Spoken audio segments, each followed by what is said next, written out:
6,600 original miles? 6,600 original miles. Gosh. Like, oh, I think we did it. Well, where the hell are we ever going to find another one? Hey, Rick. How's it going, Dennis? Great, man. You dialed up another beautiful day here Another in beautiful Ocala. day. A couple of beautiful Oldsmobiles. Beautiful Oldsmobiles. This is great. We've got the 72 Toronado and the Yes. 76 Cutlass Supreme. This Toronado, I've had my eye on this for a while in your collection. It's just such an interesting car. When I think of the Toronado, and of course we did your 66, which is stunningly beautiful. And I think that's the classic Toronado. Yeah. And that was the very first year for it. You know, it evolved a little bit, but then it became this, which is really a departure from that body style, I think. Yeah, it's a departure from the swoopy, fastback, almost rocket ship looking 66 Toronado.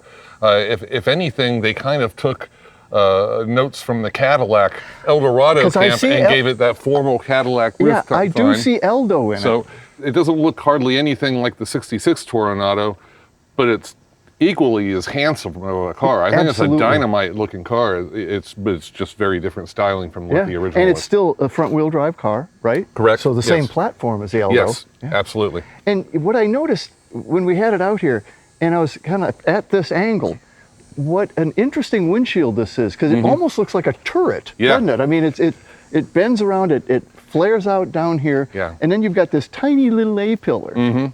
It's just, and I love too, you know, the vinyl top is great, didn't come all the way, so they've got this paint line here, and it even peaks like the windshield does. I mean, this thing had to be kind of like a design masterpiece for the engineers. Yes. The designers like, oh, I think we did it.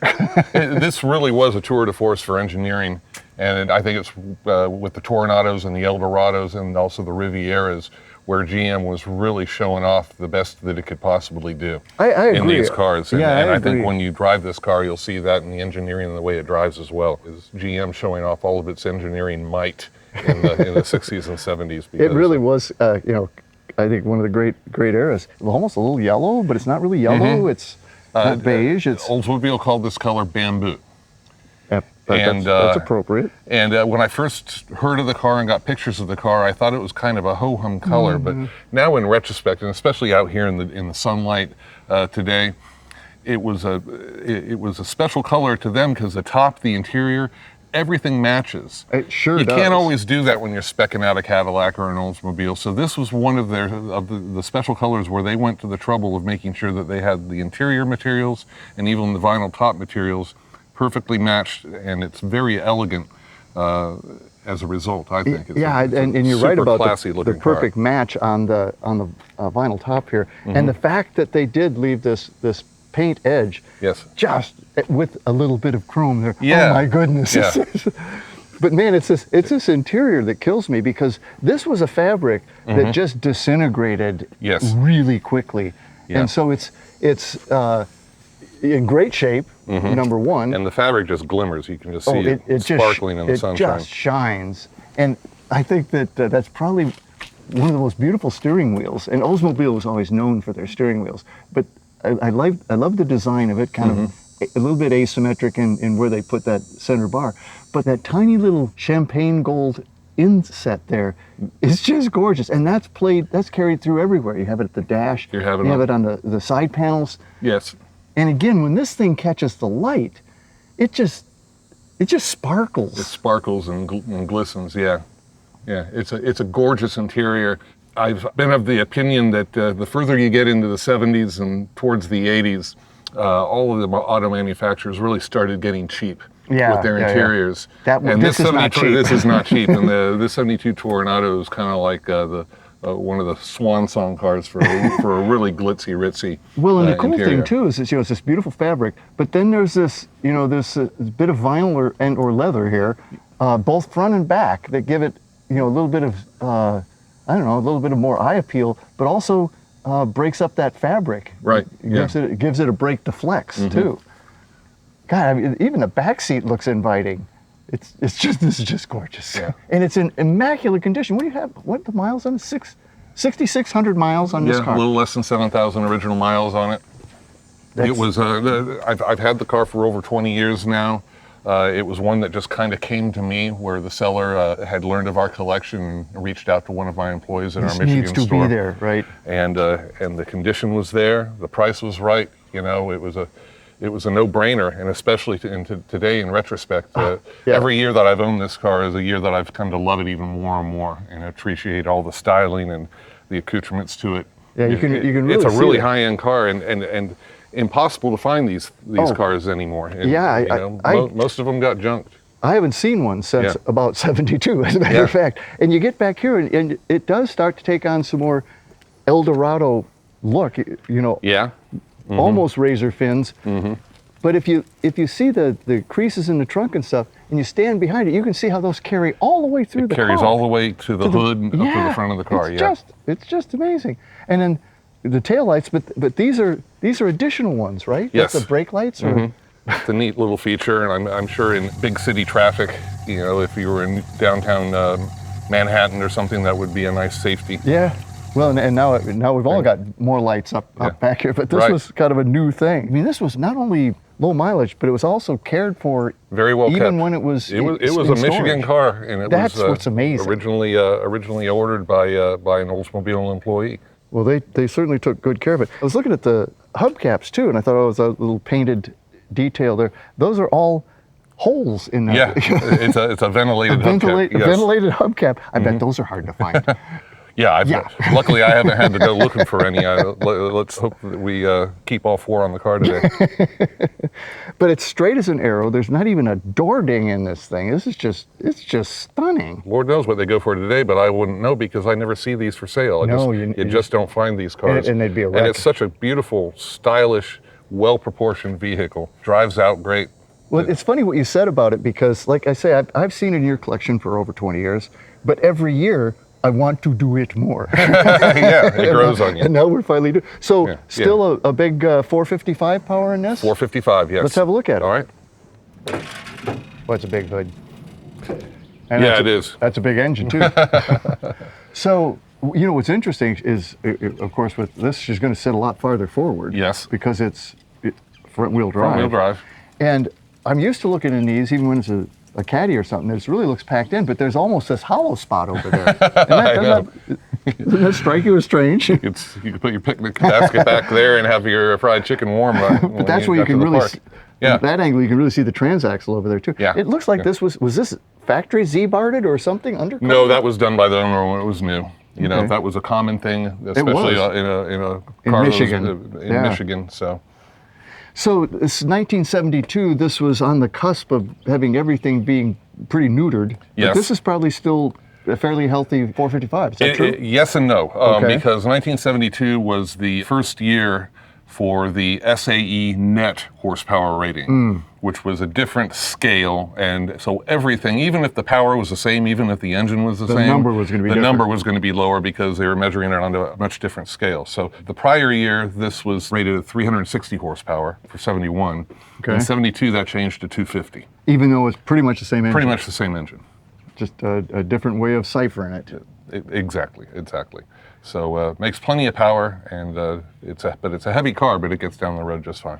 It does look heavy too. Yeah. And I guess that's all part of the AC back there. That's all the air conditioning back there. That looks heavy. The whole thing looks heavy. And has this ever been out? No. No. I mean, so this is as she came. Yes. We'll close this up because the other thing I think that's really cool about this is the front end, which I think is really nice, and it's got these gills down here that look cast. Yeah, they are, and it's a really distinctive styling look here, and of course all the fresh air is being captured underneath the bumper here. I wish I could point back to from where this design element may have originated, but I don't know. I can't. Boy, and I don't think they could have made too many of these, and you never see them now, but even back in the day I didn't see them very often. Yeah. They were fairly limited production back in the day. I mean, the personal luxury segment, just by nature, they were expensive. Yeah. So you had to be a person of means to be able to buy it. It's got a small back seat. There's not a whole, it's just a car for you and maybe a date. It's not a family man's type of car. In that era, front-wheel drives were still, but I'm not so sure about this whole front-wheel drive thing. Yes, yeah. that took off though, didn't it? People finally around. Warmed up to it. Well, what do you say we take off in it? Let's do it. Let's do it. All right, let's go. Hey, here we go.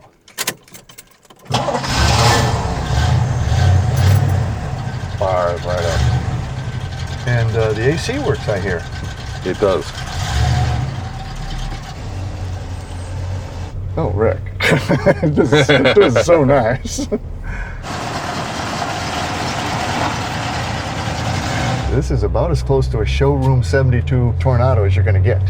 You know, right after I bought this, you know, within a matter of months, I had an opportunity on another 72. Really? That I think had like 3,000 miles on it. So that car's out there somewhere. But it's more of a brightish mustard yellow. This is real subtle. There's a subtle elegance to this. I really have grown to love this color combination. I thought it was kind of boring at first, but especially once you get it out in the sunlight, it's very, very classy, very elegant, very country club.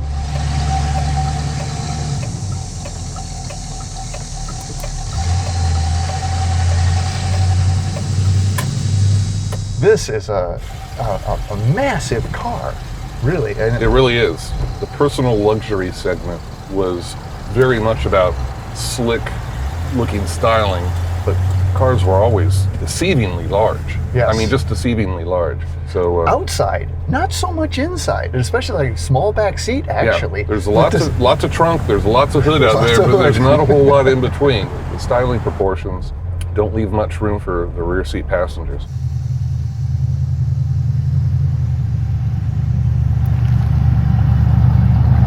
You know, and I was looking at it, and it was going, you know, this, it looks even a little bit like an Eldorado. Well, I guess that would make sense. It's right. Largely the same platform, isn't it? They are on the same platform. I think they have all the same engineers and designers call them hard points. You know, where your cowl and your A pillars and your C pillars are all engineered for the body structure the same.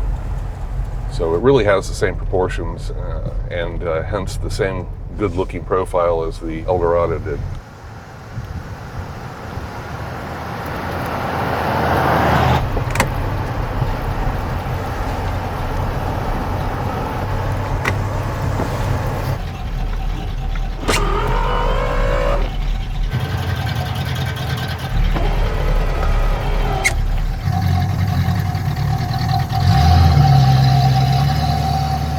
$6,600 original miles? 6,600 original miles.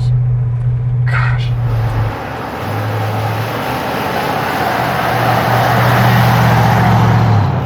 I love the way the dash is. It's, you know, kind of wraps around you here. But boy, that speedometer is sunk so far down in there that you almost like, it's like you're looking down this tunnel. Oh yeah, there it is. Yeah, you feel like you're one of those old style cameras where you stick your head underneath the hood. It is kind of like down that. In there. All the gold is kind of, again, brushed champagne or... It's a really elegant interior, you know, and where we're really kind of getting to the sun setting for, in my opinion, for all of the big three U.S. automakers. And once they got into the mid-70s, it was all in on cheap, and it really shows in the luxury cars of that era. But this 72 Toronado, there's no cheap about this interior at all. No, there really isn't. It really is beautifully appointed, nice tight tolerances. You got what you were paying for. And it was still a front-wheel drive car. So you got this big flat floor, both front and back. 455 still under the hood. So it gets down the road fine. And what an interesting color combination. It's kind of, what did you say? It was like, it's bamboo, It's right? called bamboo. Yes, the exterior color is called bamboo. And I always love a car where the interior matches the exterior color just right, which happens with this. So yeah, and then this dash color, which has actually got a brown tone to it, just complements it so nicely. Yes, it really does. And you want to have a darker colored dash. You never want to have a light colored dash, or otherwise the glare Yeah, terribly. in your windshield is really terrible. all you do see is a reflection of a dashboard if you have a light color dash. Well, the other thing that amazes me when I first looked at this car was just the condition of the interior, because this is this, I don't even know, it's not a brocade really, but it's a fabric that just disintegrates if you look at it crossways. It's a really high-end fabric, but yeah, I wouldn't let the kids ride in here with a cherry icy. No way. But it glistens in the sunlight. Yeah. And look at that. It's just, oh my goodness.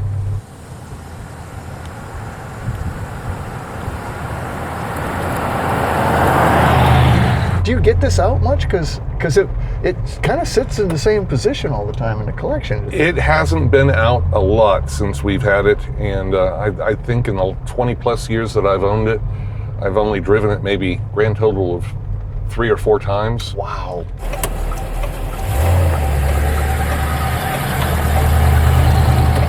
And one of those being about 2 months ago after you had expressed interest. I said, hey, let's do this car. In driving it. I said, well, I better get it out and make sure it still works. Good idea. Very good idea. And yeah, it's just fine. As you see, the AC is cold as ice. It is. It's really amazing in that respect. It's a brand new Oldsmobile, and I really like the Toronados, the Rivieras of this era, the Eldorados of this era. Mm-hmm. I love them. I think they're so underappreciated, and I don't think there's anywhere for these cars to go in value but up. Yeah, absolutely. Because they're just so darn good looking. Well, and unique. It's very, very unique.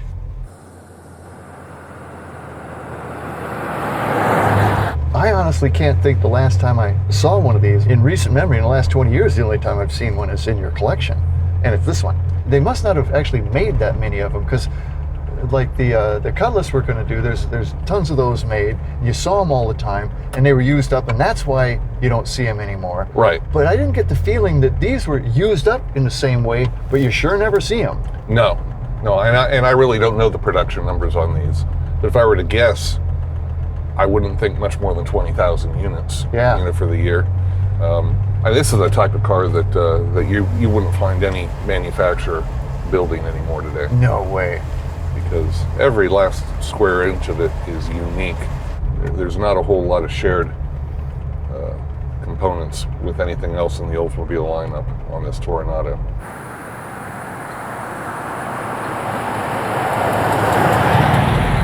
Yeah, and not only the intricate, delicate trim in this steering wheel, but just the design of it. It's offset. Oldsmobile always, I think, had great steering wheels. Yeah. And this one is no exception. It's just beautiful. It feels great too. Boy, is it thin compared to today's steering wheels. It's like, wow, it's really thin. But there's no cracks in it either, because in a car this old, they're cracked, they're beat up, they're broken. This is just, well, it's 6,600 miles. Yeah, and that's just the beautiful thing about that I enjoy in collecting low-mile cars is where are you going to find this fabric to reupholster the seats if you're restoring one? If you've got a crack in your dash pad, how are you going to? What are you going to do? What are you going to do? Where are you going to come up with this? In dash pad restoration, there are services and techniques out there, but you lose an awful lot of your detail. Yeah, you really do. I mean, it's better than it being all torn up, but it's not like it was. Right.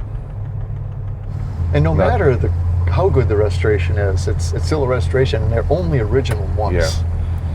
But much different than what people call a barn find, where I have no, You're not a real barn find. I'm not a barn find kind of guy. I don't find any joy in a car where it looks like the guy shoved it away in a barn and stacked junk on top of it. Yeah, I mean, for you, it's like finding that car that's like in a garage, climate controlled, perfectly cared for, and when it was driven by ghosts.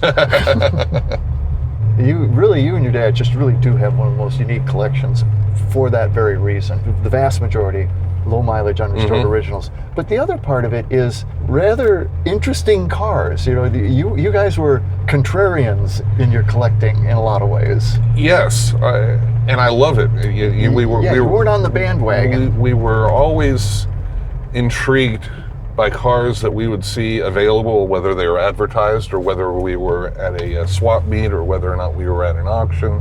But we were always intrigued by the cars that were high-end, top-of-the-line cars from their time, but had never gotten that respect and appreciation yeah. from your typical collector.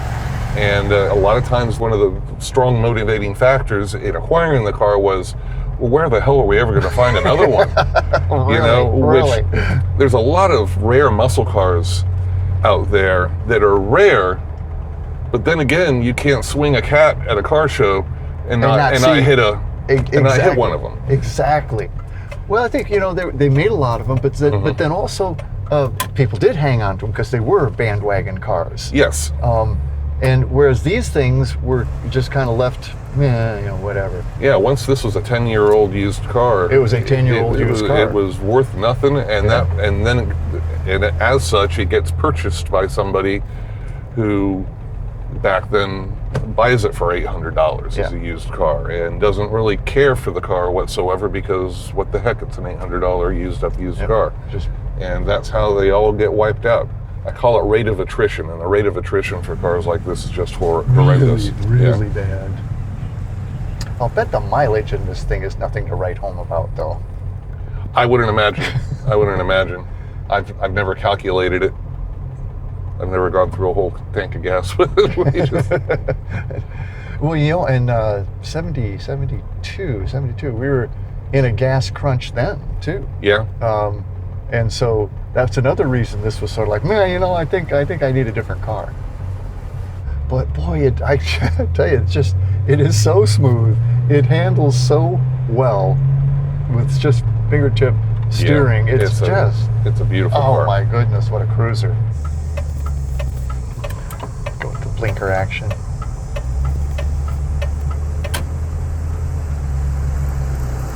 It's just amazing how low that 70s GM turn signal click is. All right, so what do you say? Is it Cutlass time? It's Cutlass time. It's Cutlass time. I think you're going to be really impressed with this car too, with the Cutlass. I always am, with all of your cars. That is just beautiful. Just beautiful.